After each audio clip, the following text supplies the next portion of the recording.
మా ఇంట్లో almost all వీక్‌కి 4, 5 డేస్ అయితే ఖచ్చితంగా చికెన్ ఉంటుంది గైస్. మా ఇంట్లో అందరికీ ముక్క లేనిదే ముద్ద దిగదు. అలాంటి టైప్ అనమాట. ఎప్పుడు చికెన్ ఒకేలాగా చేసుకుంటే తినాలనిపించదు కాబట్టి ఇవాళైతే చికెన్ పులావ్ అయితే రెడీ చేయబోతున్నాను. ఎలా చేస్తున్నానేమో ప్రాసెస్ అయితే చూసేయండి. చాలా సింపుల్‌గా అయితే చేస్తున్నాను. దానికోసం మనం ఇంట్లో ఉన్న ఇంగ్రీడియెంట్స్‌తోనే మనం ప్రిపేర్ అయితే చేసుకుందాము. ఒక గిన్నెనైతే తీసుకొని చికెన్‌ని బాగా వాష్ చేసుకున్న తర్వాత దాంట్లో ఉప్పు, కారం, గరం మసాలా, అల్లం వెల్లుల్లి పేస్ట్ యాడ్ చేసుకొని బాగా మిక్స్ చేసిన తర్వాత కొంచెం పెరుగు, ఇంకా నిమ్మకాయ అయితే యాడ్ చేసి మ్యారినేషన్ కోసం పక్కనైతే ఉంచుకోండి.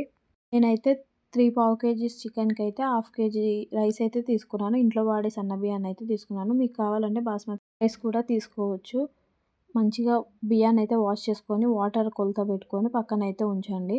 తర్వాత ఒక కుక్కర్ తీసుకొని ఆయిల్ వేసుకొని కావాల్సిన మసాలా దినుసులైతే యాడ్ చేసుకున్న తర్వాత ఆనియన్స్ ఇంకా పచ్చిమిర్చి అయితే యాడ్ చేసుకొని బాగా మిక్స్ చేసుకోండి. ఆనియన్ గోల్డెన్ బ్రౌన్ కలర్‌లో వచ్చిన తర్వాత మనం పసుపు కొంచెం అయితే యాడ్ చేసుకోండి.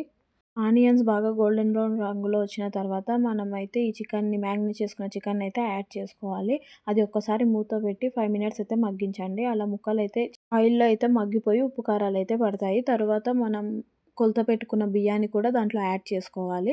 యాడ్ చేసి ఒక్కసారి బాగా మిక్స్ చేసి 3 విజిల్స్ అయితే ఉంచండి. అంతే అండి. ఎంతో టేస్టీగా మనకు చికెన్ పులావ్ అయితే 15 మినిట్స్‌లో రెడీ అయిపోతుంది. ఇంకా మనకి ఏ కర్రీ అవసరం లేదు. పక్కన రైతా పెట్టుకొని ఆనియన్స్ ఇలా నిమ్మకాయ పెట్టుకొని మంచిగా తినేయొచ్చు. చాలా సింపుల్‌గా, టేస్టీగా చేసేసుకోవచ్చు.